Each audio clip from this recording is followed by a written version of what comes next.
I will discuss about work and energy. Work and energy of class 9. तो चलिए हम work and energy के बारे में आज हम डिस्कस करेंगे। तो फर्स्ट हम बात करेंगे वर्क के बारे में। तो देखिएगा work,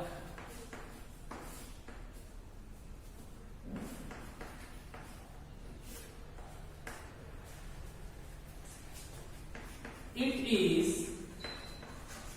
defined as the product of the magnitude of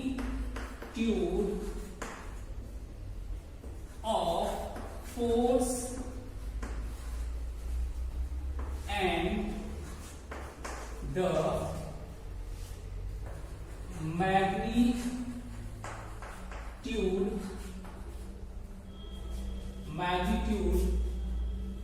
magnitude of displacement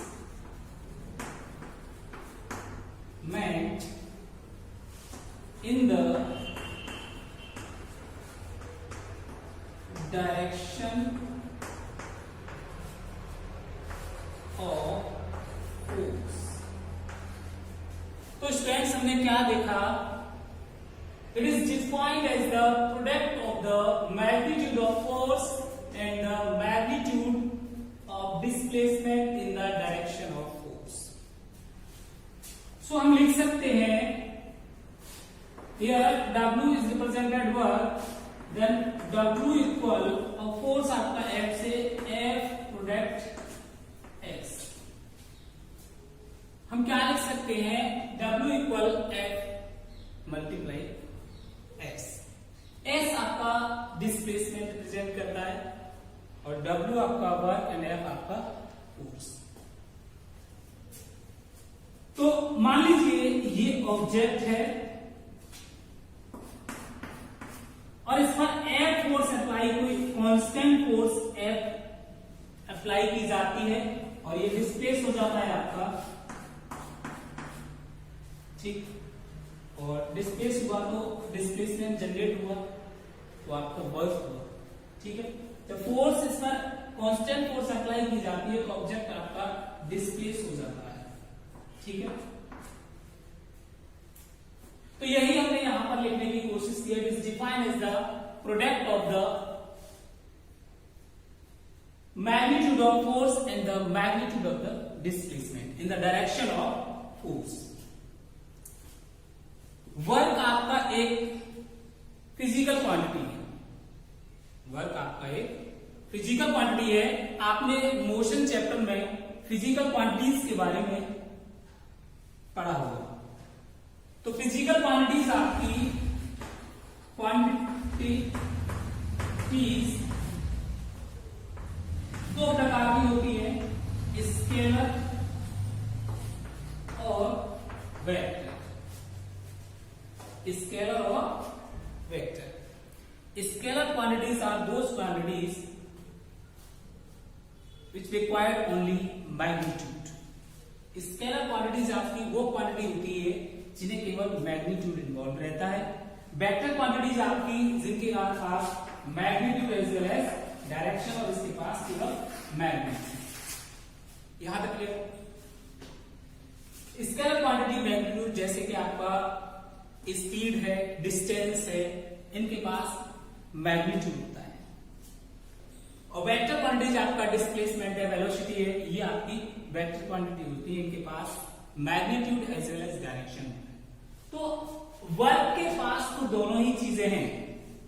work के पास तो दोनों ही चीजें हैं। आप कहेंगे सर फिर तो इस हिसाब से वर्क वेक्टर क्वांटिटी होना था, स्केलर क्वांटिटी होना था। जी हाँ, ये आप क्लास 9th में जानेंगे। हायर क्लासेस में आपको बताया जाएगा कि दो वेक्टर क्वांटिटीज का जो प्रोडक्ट होता है वो ऑलवेज स्केलर क्वांटिटीज होता है। दो वेक्टर क्वांटिटी का जो प्रोडक्ट होता है वो ऑलवेज स्केलर क्वांटिटी होता है। तो इसीलिए आपका जो वर्क है स्केलर क्वांटिटी है, वर्क है वो आपका एक स्केलर क्वांटिटी है। ठीक, अब कोई क्वांटिटी है तो एसआई यूनिट भी होना बनता है। तो वर्क की बेटा एसआई यूनिट होती है, SI unit of work is joule. क्या होती है? SI unit of work is joule. एक रिलेशन हमें याद रखना होता है, 1 joule equal 10 to the power 7 earth. 1 joule equal 10 to the power 7 अर्थ। अर्थ आपका सीजीएस यूनिट है वर्क का। अर्थ क्या है आपका? एक सीजीएस यूनिट है वर्क का।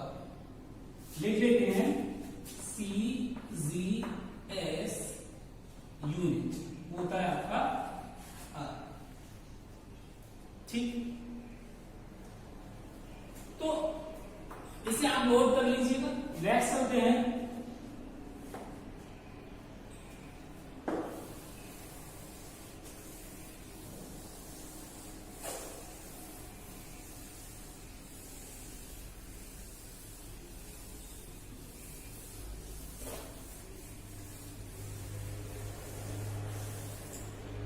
कुछ सिचुएशंस ऐसी होती हैं जहां पर वर्क नहीं होता है अकॉर्डिंग टू साइंस, बट हम बहुत वर्क करते हैं, हमें लगता है कि हम बहुत काम कर रहे हैं, थक जाते हैं, बट अकॉर्डिंग टू साइंस वहां पर वर्क नहीं माना जाता है। साइंस के अकॉर्डिंग तभी वर्क माना जाएगा जब डिस्प्लेसमेंट होगा। Force must be applied and displacement also involve. Displacement भी कवर करना चाहिए बॉडी को और फोर्स भी अप्लाई हो, तभी हम कह सकते हैं कि वर्क हुआ है। ठीक, मान लीजिए ये कोई दीवार है और आप ही हैं इसको पुल कर रहे हैं, इस तरीके से इससे फोर्स लगा रहे हैं और दीवार आप हिला नहीं पा रहे, दीवार अपनी ही पोजीशन पे बनी हुई है। इट मींस वहां पर जो डिस्प्लेसमेंट है वो क्या है? 0 है। आप फोर्स चाहे 50-50 न्यूटन की लगा रहे हो या 30 न्यूटन की लगा रहे हो या 20 न्यूटन की लगा रहे हो, डजंट मैटर। जब तक डिस्प्लेसमेंट नहीं होगा तब तक वर्क नहीं होगा, क्योंकि हम जानते हैं W equals to F multiply S और W इक्वल्स टू F की वैल्यू मान लीजिए 50 रखी है आपने, डिस्प्लेसमेंट आपका 0 है, तो W इक्वल्स टू आपका 0 वहां पर वर्क जो है आपका 0 ही होगा जब डिस्प्लेसमेंट नहीं होगा। Then when there will be no displacement then there will be no work. ठीक, तो यहां तक वर्क के बारे में आगे भी हम और डिस्कस करेंगे, एग्जाम्पल के थ्रू कुछ सेंटेंसेस लेकर हम आपको बताएंगे। तो अब हम थोड़ा बात कर लेते हैं एनर्जी के बारे में। अब हम थोड़ा बात करेंगे एनर्जी के बारे में। तो एनर्जी भी आपका एक वर्क ही है, कैपेसिटी है काम करने की। तो देखिएगा,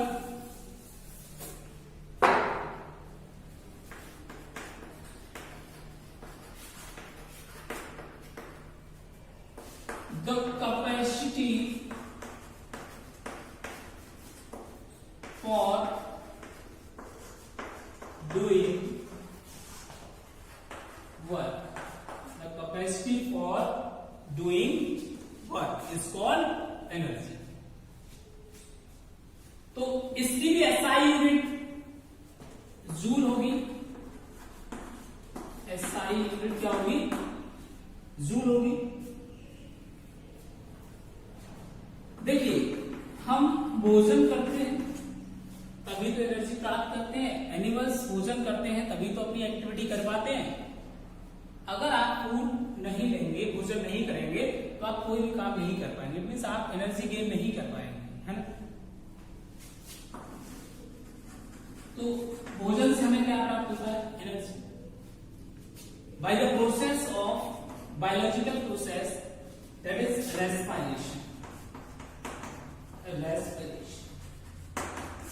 क्लियर? क्या है? रेस्पिरेशन। एनर्जी भी आपका एक फिजिकल क्वांटिटी है और स्केलर क्वांटिटी है। एनर्जी क्या है आपका? एक फिजिकल क्वांटिटी है और स्केलर क्वांटिटी है। ठीक है, तो यहां तक वर्क और एनर्जी के बारे में था, थोड़ा टर्म्स हमने समझाने की कोशिश की थी। अब थोड़ा हम समझाने की कोशिश करेंगे एग्जाम्पल्स के थ्रू, सेंटेंस के थ्रू समझाने की कोशिश करेंगे कि अकॉर्डिंग टू साइंस अगर डिस्प्लेसमेंट नहीं है तो वर्क नहीं होता है, वो भी समझना तो जरूरी है ना। तो एक सेंटेंस है हमारे पास बड़ा प्यारा सा,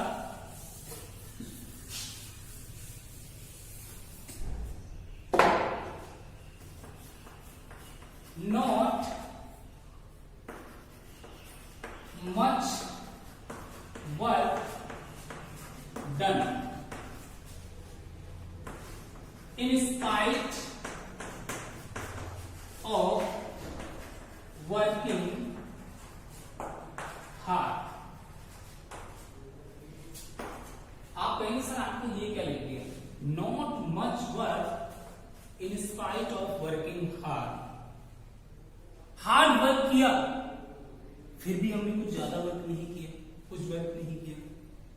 जी हाँ, अकॉर्डिंग टू साइंस हमें लगता है कि हम बहुत हार्ड वर्क कर रहे हैं, बट अकॉर्डिंग टू साइंस वहां पर हम वर्क नहीं कर रहे हैं। जैसे मान लीजिए